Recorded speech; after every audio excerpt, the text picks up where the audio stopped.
Virtues are very powerful. The concept of a virtue. And I feel like in our world, we don't explore it enough. Most of us spend our time bringing in the analytical mind too soon. And so we need to give space for the creative mind because all it does is create. It doesn't think, is it a good idea? Is it a bad idea? Do I look cringe? Do I sound cringe? It doesn't do that. That's the analytical mind. And the episode we were on was for a girl named Roxy. She was amazing. And so we got to actually write a custom song for her based on what she shared, in about her life. It was amazing.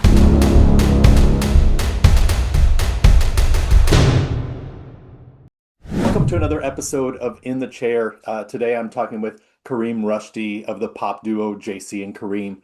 We're going to talk about songwriting and building a music library. And then I love pursuits that musicians and songwriters do outside of their band or their artist persona. And we're going to talk about his work at the Nancy Campbell Academy. So Karim, welcome to In the Chair with you, Karim. Thank you, man. Thank you so much for having me. It's a pleasure to be here. Yeah, we spoke I guess a few weeks ago, and I mean really just met through a cold email exchange, which is not very common because most people just hit delete or don't read. Um, Yeah. but you're reaching out and you're wanting to get your music out there quite a bit. Can you talk a little bit about your own songwriting and then what JC and Kareem have done and what you've built For musically and sure. songwriting wise? Dude, thank you. Thank you so much. Yeah, I think for me personally with songwriting, it's something that's just been with me since I was really young. I've always loved music and songs. But then I had a friend who started writing rap lyrics, and I thought, hey, if he can do it, I should be able to do it too. That's just my friend. And so I started writing lyrics first was the first thing. Then that led to, a little bit of production, a little bit of recording. And every step I just found more and more fascinating. And that essentially led me to a bunch of, musical collaborations, bands in high school and stuff. And then that led me to Metalworks Institute in Ontario, which is an incredible audio and music production school. And that's where I met JC and I also met my friend Nabil there. And yeah, JC and I just became really good friends right on the first day. And he showed me so much more about recording and vocal production and songwriting and melodies. He's incredible. He's an incredible singer, producer, composer, but also just a genius with melodies. The way he comes up with these melodies, it just feels like so beautiful to the soul. And so that inspired me. So then I started getting into melodies more, coming up with melodies. And there's nothing better for me than coming up with the melody that a really pro singer sings right away. That magic of the moment. I love that so much. And there's so much to say, but that's a little intro. And so then JC and I started JC and Kareem, the name, the duo. And fresh out of college, we got a couple of opportunities to get signed, and some of them weren't, maybe the best for us. But eventually, we did join a studio in Toronto, Lens Entertainment, and through that incredible opportunity, we landed a couple of placements in a Morgan Freeman documentary. It's called Prom Night in Mississippi, which is an incredible documentary, and I'm so happy we were involved with it.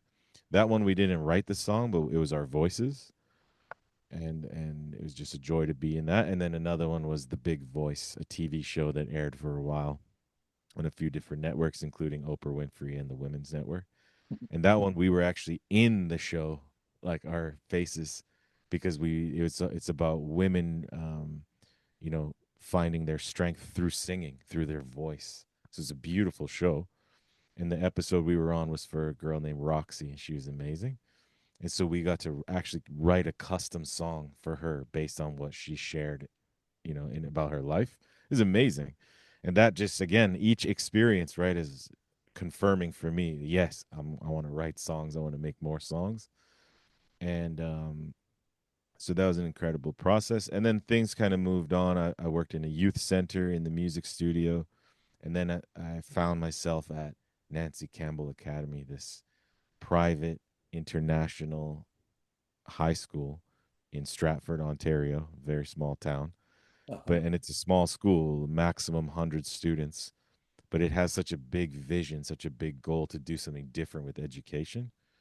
And so that's where I am right now. I'm in the building and I started my own studio, Fresh and Free Studios, inside of the school. So all of what I just shared, that's like 25 years in a couple minutes. All right. No, that's a great synopsis for sure. Yeah. Um, you were talking about melody. I find it interesting with songwriters. Are you a lyricist? Do you just hear chord progressions or whatever? There was an interview with I think it was Gene Simmons of Kiss, and someone asked him like, "What's more important, lyrics or melody?" And he just said, "Oh, melody." He's like, "If I'm touring in Japan, not every kid in the crowd is going to sing every lyric, but they're going to sing every melody." And you fudge lyrics of your favorite songs. Like, I don't know what they say. I'm just going to make up something, but Right. it's the melody that you leave a concert still hearing it in your head, or when Yeah. you're sad or happy, you think of the melody that gets you going. Oh, 100%. They say melody is king. Yeah. And it's so true. Like you can have amazing lyrics, but if the melody is not really well structured or established to be memorable, the whole song can be forgettable, even if your lyrics are, top tier, incredible lyricism.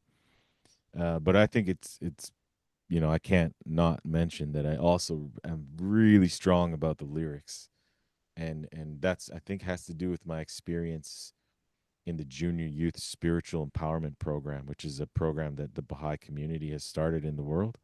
I've been volunteering with that since I was 15 years old. It's always been close to me. And that's really to create these spaces for kids who are 11 to 14 years old to create strong bonds of friendship together and explore different themes in a safe, environment with someone that's a little older than them kind of guiding the process. It's a beautiful program. But because I was involved with that, I really have had this sense, that um, the words in the songs or the message behind any form of media, even a commercial or anything, it's just important for young minds to be aware. So, like who made this thing? Why did they make it?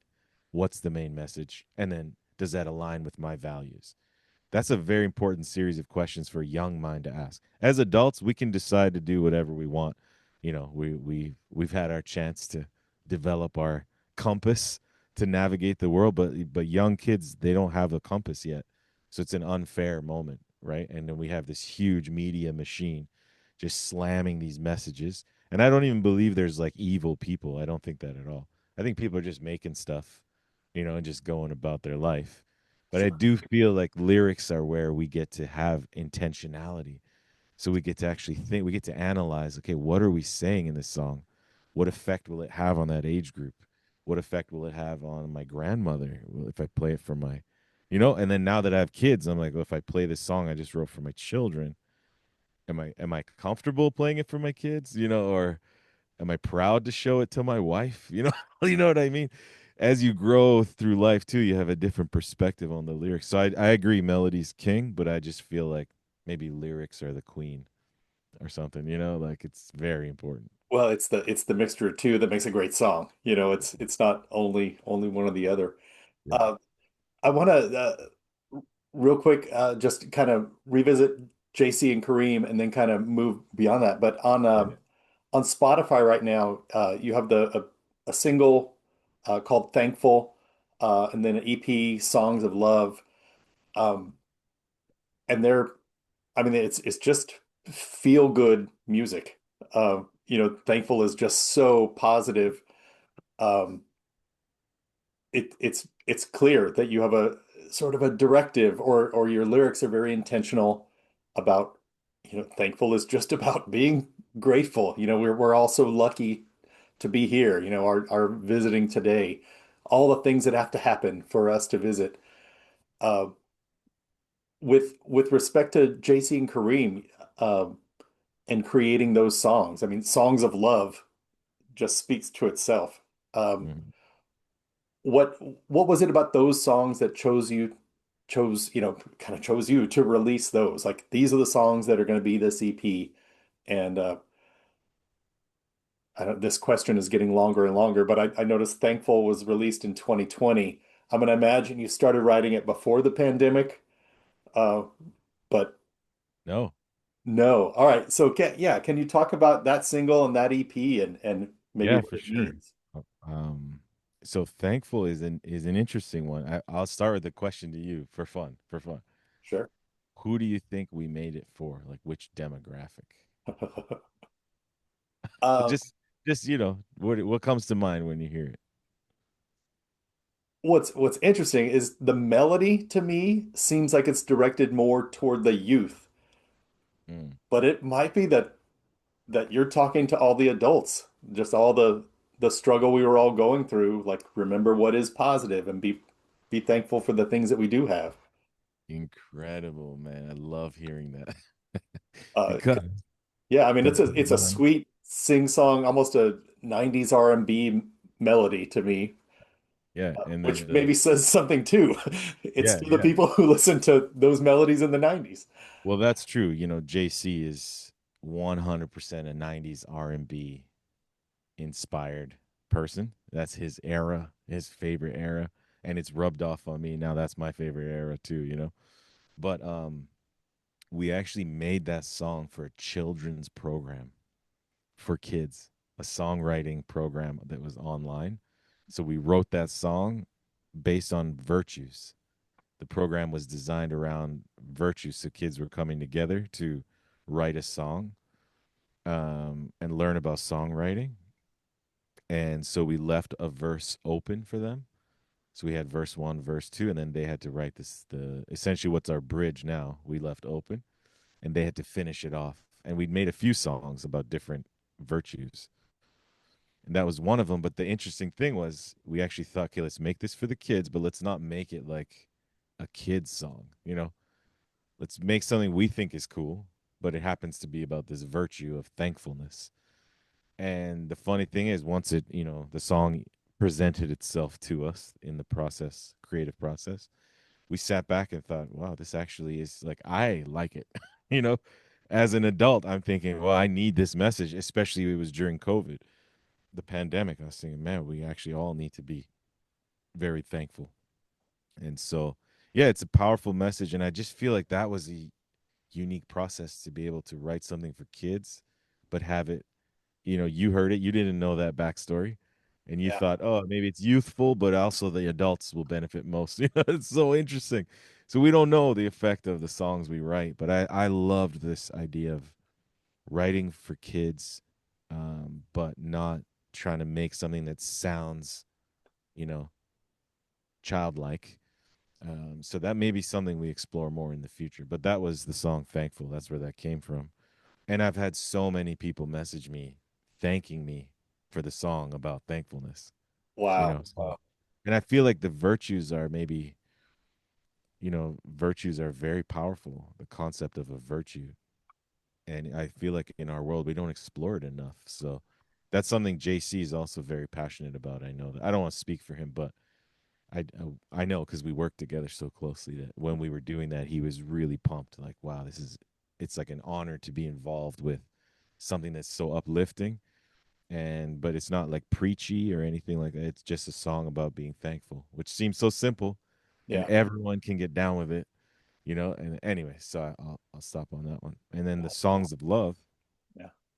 That's a collection of songs that we had made over some years, and we just wanted to put something together for Valentine's Day. And then we were actually reflecting on the concept of love and how, like, I don't know, we're very deep thinkers. We're artists. Like, we feel things deeply and we think deeply, and which sometimes can be a problem, but sometimes it's beautiful. But we were thinking about just how in society we use the word love when really we're talking about something else. Like, what is this thing we're all talking about, especially in songs?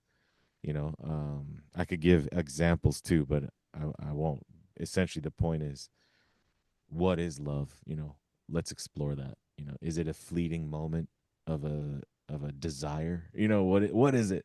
And so we kind of were exploring that together, and We even when we released the song Softly that we have together, we first released it on Bandcamp with a study guide attached to it. We did a weird different thing. And the study guide my father actually designed because he does presentations around the world. He's a consultant, and one of his presentations was on love.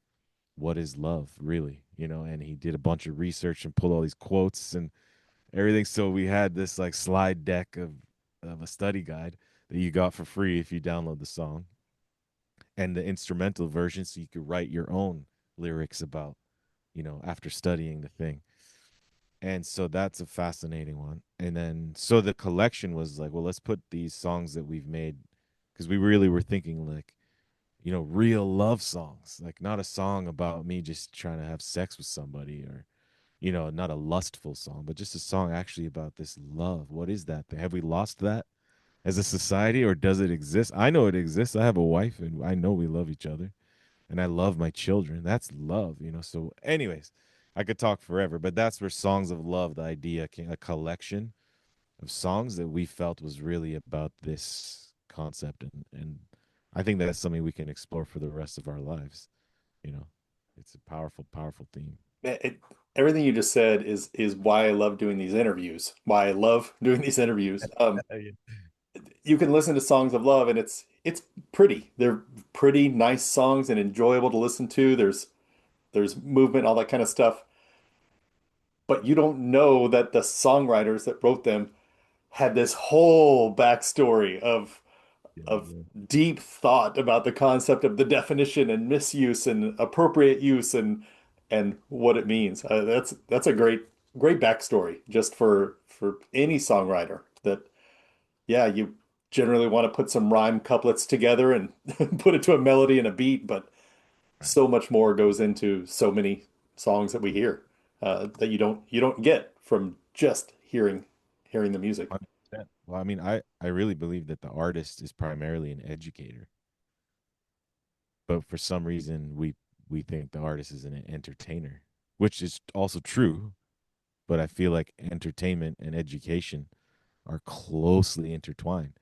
Whether some artists want to believe that or not, or refuse to accept it or not, you hear that a lot. Like, I don't care if kids are listening to my stuff. Who cares? I'm doing what I want. It's like, okay, well, you are educating the children, whether you like it or not, and educating the adults. And so we do have this responsibility, right? And it's like Spider-Man, like with great power comes great responsibility. And it is a powerful position to be in, to be able to tap into that creative energy and push it out into something that could bring someone to tears or lead someone to making a big life decision. I know from experience, I've had people reach out. Like, I'm not famous at all, and that's not even my goal, but I've had lots of people reach out saying that something I made moved them, or they changed who they are. And one of my favorite examples was I made a song about being gluten free because I was having irritable bowel syndrome, and I made a fun joke song, right? And I mention in there I have irritable bowel syndrome somehow in the lyrics. I put this song up on my Bandcamp. This was years ago. And then after 2 weeks, I thought, okay, I'm just going to take that song down. Then I had someone email me and say, hey, I can't find that song anymore. Can you please send it to me? Because she said her son was just diagnosed with irritable bowel syndrome, and the kids were making fun of him at school for it. But hearing this song is the only thing that made him overcome this feeling of inferiority, because he said, oh, here's some guy doing a cool song where he's just making it light and it's not a big deal. And so that allowed this kid to overcome his inferiority complex. I thought, oh my God. So I found the MP3 and sent it to her, and just I think I sent it to her, but it just showed me this concept that artist is an educator, whether you like it or not. So That's do with it as you will. Like, that's amazing. I mean, that yeah, it sounded like you did it kind of as a one-off, just kind of a funny thing. And oh yeah, I was totally joking around. Even the chorus was like, I'm gluten free. I'm gluten free. Like, that was the song.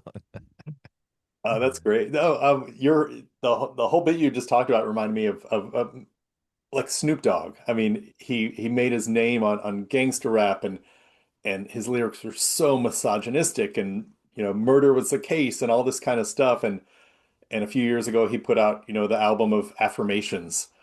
And I mean, now every time you see Snoop Dogg, it's positive, it's fun, it's Yeah. heartfelt. He's just so sincere. Um, Mm. and I think that came to him. He's like, there's no reason to always, the music early in his career had a purpose and there was a reason, and gangster rap is very important in the lexicon of musical history. Mhm. Uh, but Yes. but yeah, I think he's talked about in several interviews, what you put out is what people hear, and it affects them. And so he's just generally been cranking out Happy Snoop for the past few decades. Uh, Yeah, true that. No, it's so let's true. That's a great example.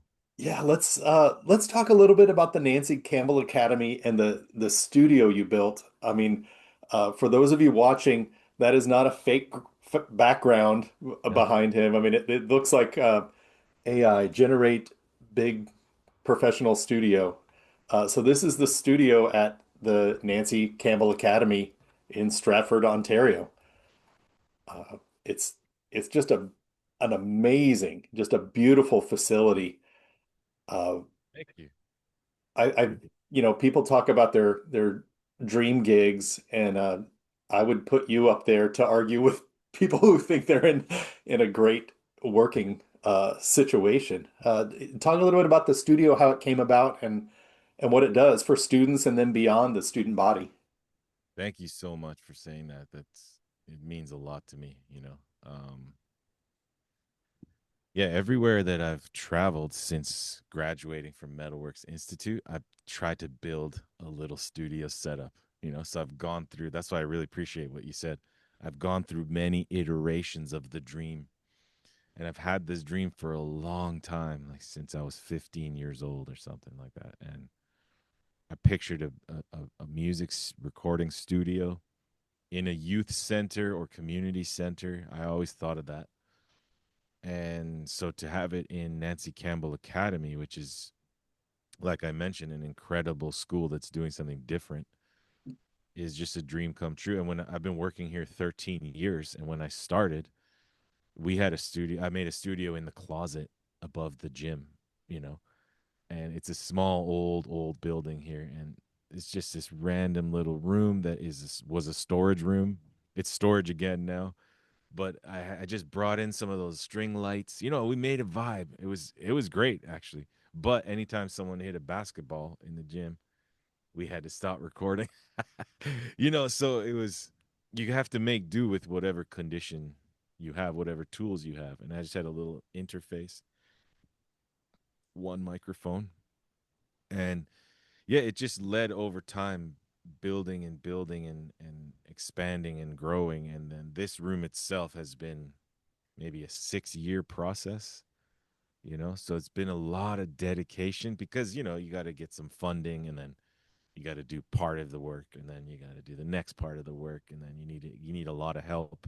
So it really has been a community process. Like the flooring, students helped me install that. We did it ourselves, Wow. you know. And some of the doors installed on the booth were the husband of one of the teachers here, and he just volunteered his carpentry skills to install those doors. So it's really been a community process, and then the studio itself is a community thing. So the students of the school get to have their classes in here, so they get to actually use this pro studio to learn about video, recording voiceovers, music production, you know, recording vocals, recording everything, and shooting and doing cool video projects as well, like music that's filmed, and podcasts as well.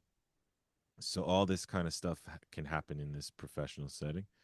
So that's amazing. And then it's also called Fresh and Free Studios, which I own the company, and we offer services to media professionals and artists in this region, and also now online. I'm having clients from outside of Canada as well for mixing and mastering and stuff like that.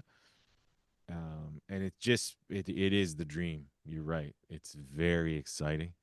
It's the interesting thing with the dream though, like I always had the dream of opening a studio. So I did a huge grand opening. The mayor was here.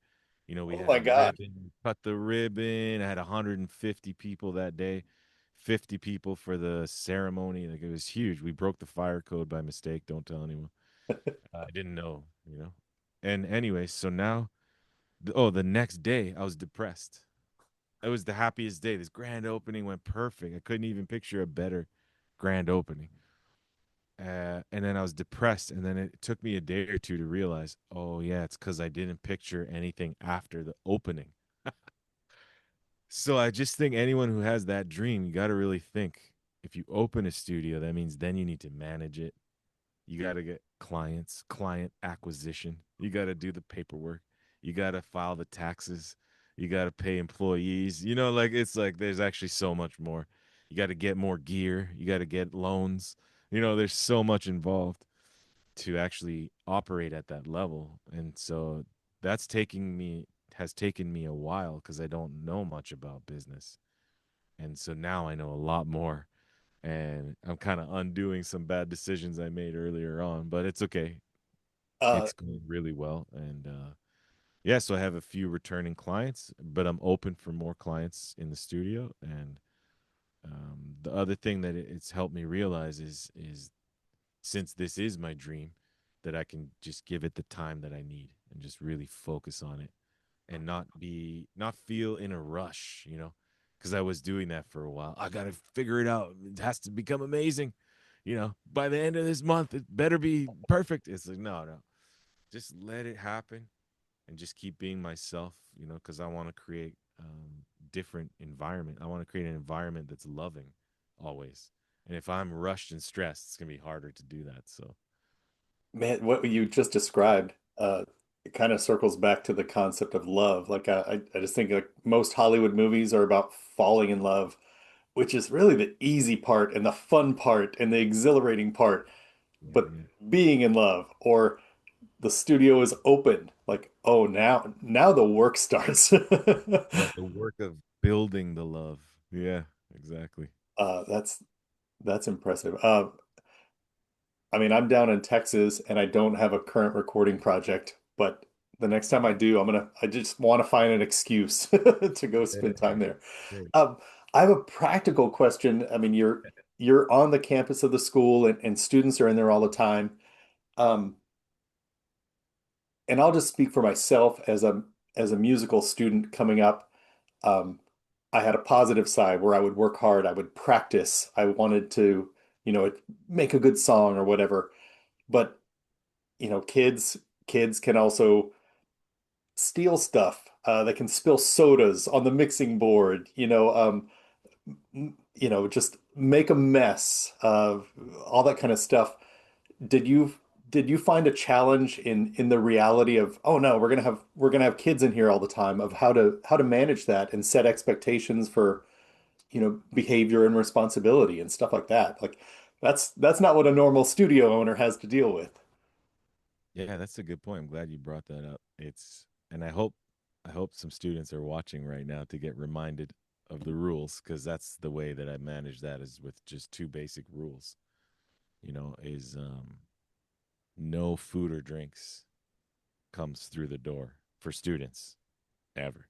If a client books the studio, it's just like a normal studio. You can bring in your stuff, but also clients who are booking studio time, they already know not to put their open mug of hot coffee beside the gear. You know, I've seen that anyone who's booking sessions, they just keep their drink just over on the chair, like it's fine. And if it spills right there, it's not a big deal. They just wipe it up. But if it's spilled on the gear, you know, we know the gear's ruined. So or same with the microphone. If you drop that $4,000 U87, then there's a chance it's dead forever, you know. But if you drop this mic, it's probably fine. So it's some knowledge and experience goes a long way. So with students, it's just no food or drinks even comes through the door under any circumstance ever.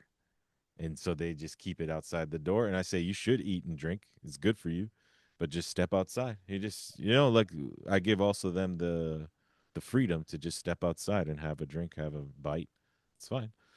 Just don't bring it in here, and then make sure your hands are clean before using anything. And then the other one is no rough housing of any kind. So Yeah, yeah, now, like, maybe in another classroom, things could get excited for whatever reason, and maybe that's fine there. Like, oh yeah, it's a fun, high energy moment. But in here, it's like I just and I just I've learned to just be really strict on those two things. yeah. But I'm normally a very chill, easygoing guy, even as a teacher. But just certain things I've just learned I just have to be really strict. So if it happens, I just say, take it out. And then if they don't take it out, I'm like, hey, you're out. Like, you're out for the day. And Yeah. then if it happened again, I would say, okay, you may not be allowed in again ever. And No, I've learned that even just the threat of that is enough for even most students, because people want to be in here, and you kind of need to keep that going. And that's something that I'm happy I had those years where we didn't have it this nice, because that I learned it over time. So many a piece of gear did get stolen, many a piece of gear did get ruined, yeah, over the years. And so that's where that was learned from. So it's a great question that you bring up. And yeah. I mean, I love working with kids, and working with kids is tough and problematic. Just yeah, they yeah, don't. there's the challenges for sure. That's But cool. and I think that's just also a risk I'm willing to take. I know very well, I'm not naive. I know that even with these rules, there's a chance some gear can get broken, or things can get stolen. And I just tell them it's the reason I have the rules is for their own benefit. Because I know if the gear breaks, I can just raise more funds and I'll just replace it. It's not a big deal. But for them, they're going to feel so bad. And Yeah, I know from experience, they will feel so bad. Even if I say, don't worry, you don't have to pay anything, but they still just, you know, usually it tears them apart. And I know I would feel so bad. Imagine you book a studio session and then you ruin the studio. It's like, yeah, yeah. you know, you may lose sleep over that. So, That's cool. Um, let's see. When we talked previously, um, you talked about the just massive amount of music that you have written and have recorded, and thanks. kind of now personally, both with JC and Cream as a duo, but also as yourself as a songwriter and producer. Um, you're kind of looking to shop songs or sync opportunities, search out sync opportunities or whatever. Um, can you talk a little bit about your music library? Like what I know there's a big 90s R&B influence, but Mm. kind of what's the spectrum of the music that you've written, and where do you see it? Like if you had the perfect sync opportunity, would it be in an action film, or a true crime Netflix limited series, or or whatever? Like where do you see your music achieving its best exposure or best usage?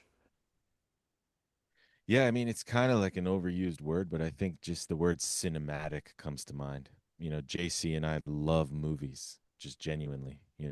Our favorite hangout session is going to watch a movie together. And a lot of times we've gone to watch a movie and then gone straight to the studio to write a song because it's just all these inspirations swirling. And so I think the perfect sync opportunity for JC and myself is a movie that's uplifting and inspiring, and some action movies can be that, but also movies that tell an interesting story. But there is this element of like cinematic excitement, that I think we can really do very well with JC's voice, with our production together, and with some of the lyrics that I can help bring to the table. And so the library that we have, it's essentially JC's library. I've contributed to some of it, but this guy is a mad scientist, who's been just creating songs for 20 years plus, and they're sitting on a hard drive.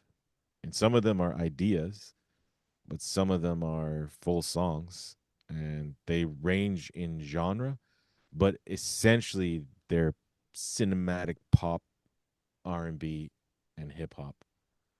Some version of that. You could maybe add some synth wave from time to time.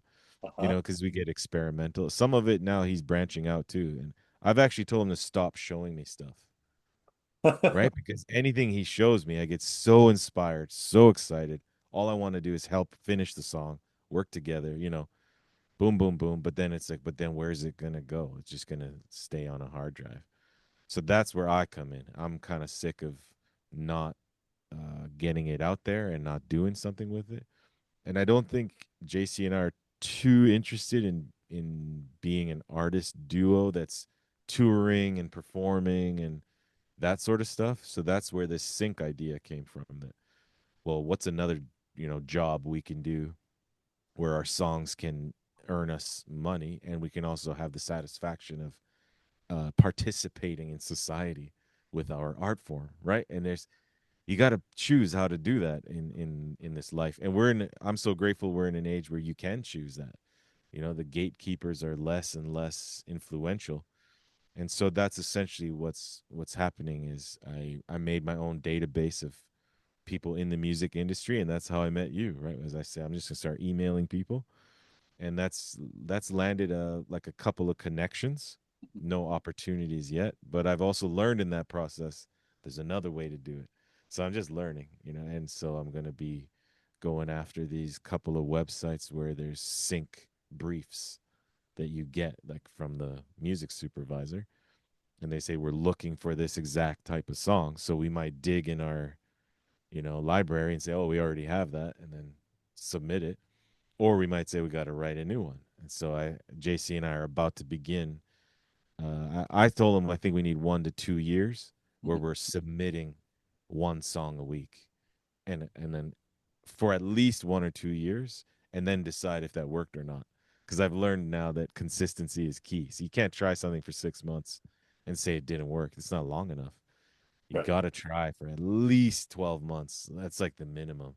I even think now the minimum's 2 years. You got to try something for 2 years minimum with consistency in the 2 years.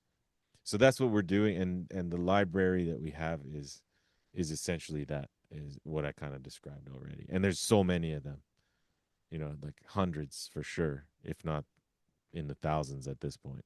Thousands of ideas for sure, Mhm. but like hundreds of songs for sure. So so it is exciting. It's like we have this foundation that's very strong. We have some sync placements we've already had back in the day. Mhm. So now it's just a matter of getting it out there. But so That's that's the current effort. yeah, that's awesome. I had a friend that he still works at a studio. It's kind of unique because they do music placement in commercials, but the Mhm. studio is like five musicians, so they compose and write for the commercials that they make. Um, but just seeing, some of the spec sheets for, whether it's a commercial or a reality TV show, uh, it's like we have tires spinning on a car and it's raining and we need a song that has the word safe or safety or reliable in it and it needs to be a mid-tempo, just all these things and it's like architectural blueprints or something. It's like we need this song. Uh, Yes. so yeah, I mean it's a cool concept, and a lot of times I mean, you don't even get a full verse in a placement. It's just that one hook, like a good neighbor, State Farm is there. Like whatever it is. Like a Uh, jingle. so yeah, I mean, but you can't do that unless you have uh, the resources. And in this case, it's a body of work and a lot of songs. And um, Yes. And who that's knows when the the point. We can do it. Like I feel 100% confident. Whatever the need or the request is, we can do it.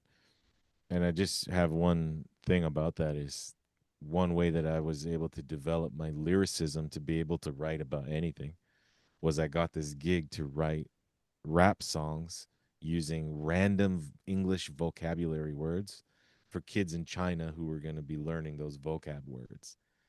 And I made like 3 of those, and there was like 80 vocab words per song, and it had to make sense and rhyme. And the first one was a fun challenge, right? Like, oh, I just enjoyed the challenge. But the second and third one were so hard for me, and I pushed through. I got them done, and when I finished those, my songwriting just reached the next level. Like, because then I realized I can literally take random words and it can make sense and rhyme. So I should be able to write about anything, and I can now. And that's not a place of cockiness. It's just it's that cool confidence. It's like, yeah, I can write that for sure. I know that I can. Some might take longer than others, but like Yeah, you want me to write this song about a tire with a word reliable and mid tempo and whatever. Like, yeah, we can do it easy. that's that's cool. Yeah. Not everybody can do that or do it well. So that's interesting.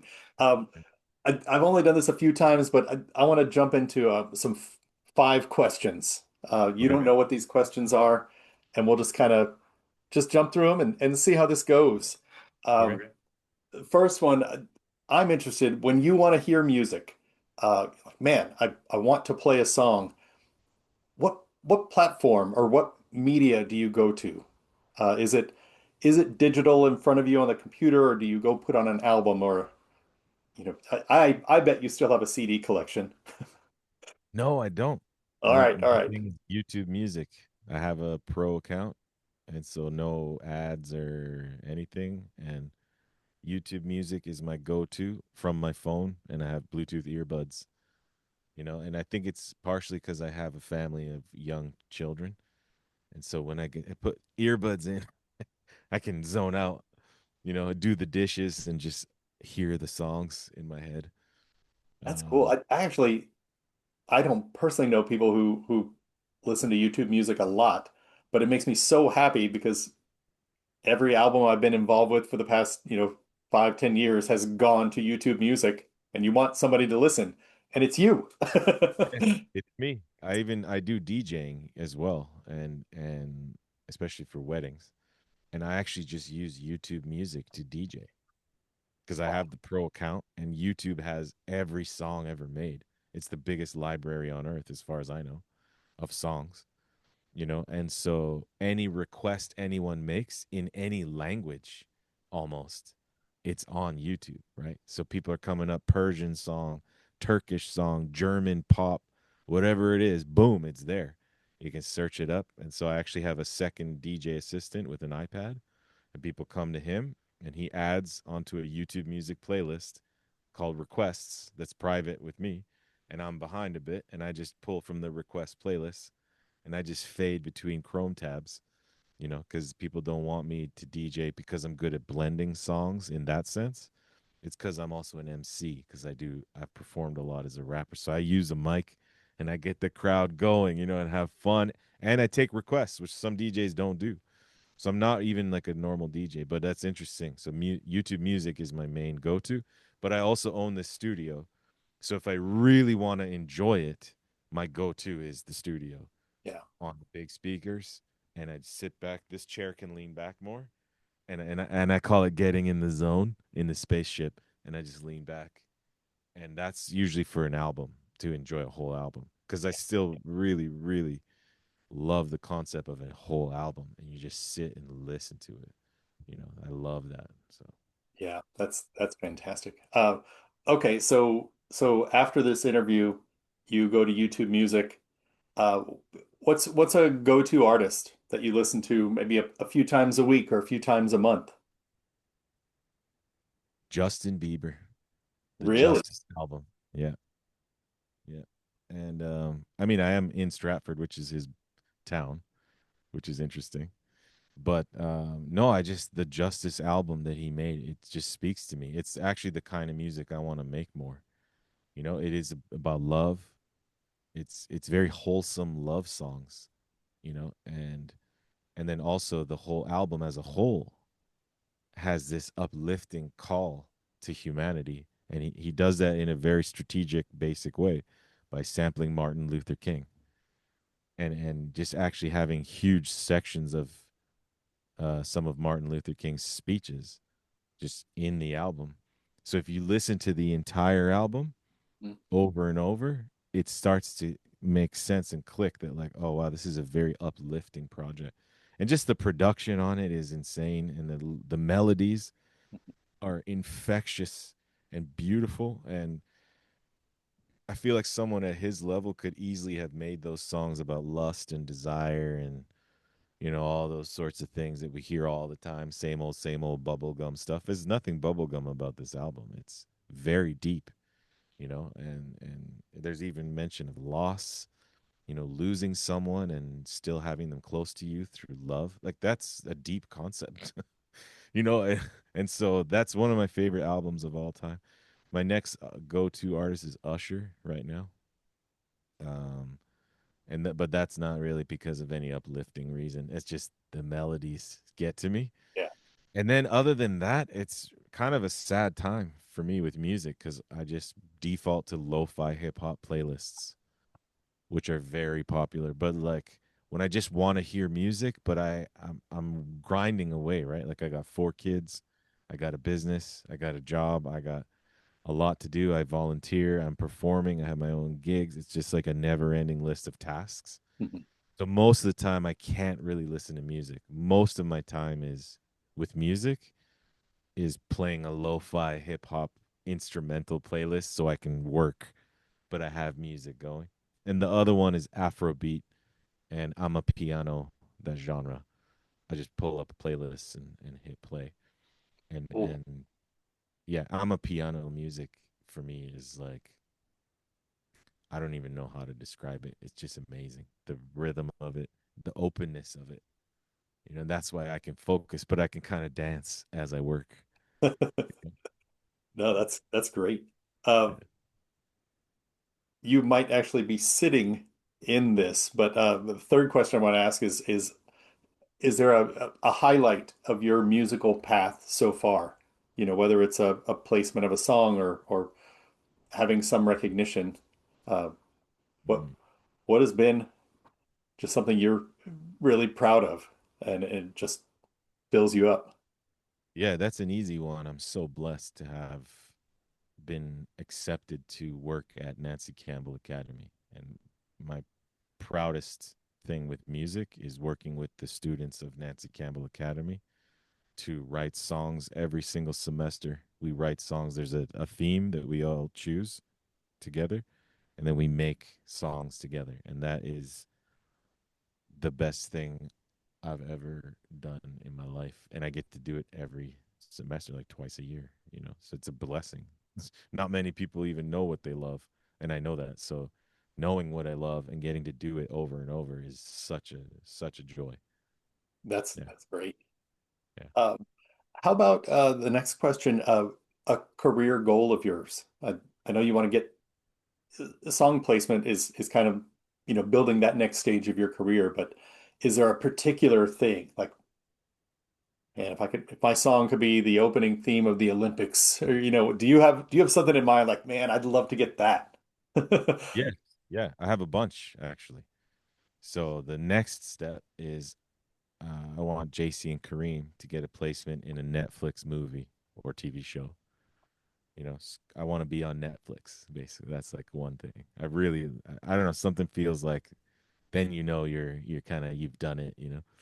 And then the bigger goal is we have this vision, JC, myself, and my wife Julie, to start a record label for essentially positive and inspiring pop music that's produced at the highest level. And that would be our niche and our thing that is safe for your kids lyrically and everything, and also safe for your grandma and grandpa. You could play it for them, but it's undeniable melodies, undeniable grooves, production, and all that. And so, but that's the bigger vision. So the next one is get on Netflix with our songs. But then the bigger one is this record label. Yeah, I mean, my suggestion for the name is Undeniable Records. Ooh, okay. Undeniable It records. I might like it it. might be taken, but like, why do you I mean, call it we that? already registered the name, but we could change it now that you said that, though. You're like, why do you call it that? You're like, well, listen to one song and you'll know. It's undeniable. Undeniablerecords.com. Uh, No, it's called Fresh and Free Records, yeah, okay. just like our studio, Fresh and Free Studios. Yeah, No, that's great. That's great. yeah. Last question is, I guess this could be for a producer or a songwriter, but advice to someone starting out. I mean, I guess you have every semester you have new people coming in looking for advice. What are some things you tell them? Yeah, I do have very, very simple advice that everybody can find beneficial, almost regardless of the stage they're at, which is we have two minds. And I got this from the book, The Artist's Way. We have a creative mind and we have an analytical mind. And most of us spend our time bringing in the analytical mind too soon. And so we need to give space for the creative mind because all it does is create. It doesn't think, is it a good idea? Is it a bad idea? Do I look cringe? Do I sound cringe? It doesn't do that. That's the analytical mind. So if you're thinking, I don't do that, or I can't make a song, or I can't make a rock song, or a country song, or rap song, that's purely the analytical mind. And the analytical mind is important and needed, but not at the first step. It's actually, I'd say, we need to kick that mind away, completely rid ourselves of the analytical mind in step one, which is the creative moment. And the creative mind just makes ideas, right? And we need to just make ideas, just let them flow. And that's all it does. And we all have it. There's no human being that doesn't have a creative mind and an analytical mind, as far as I know. And so that's my biggest piece of advice. And that's now I know that's true for business as well. You got to let the creativity flow first.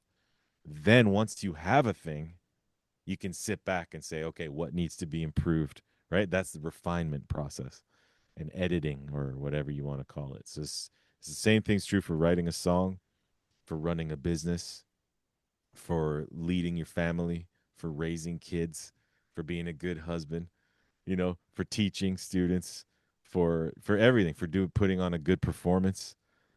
Everything is boils down to this sort of concept. You can't judge ourselves too soon. And then the last thing I would say is it that therefore extends out because none of us are alone in this world.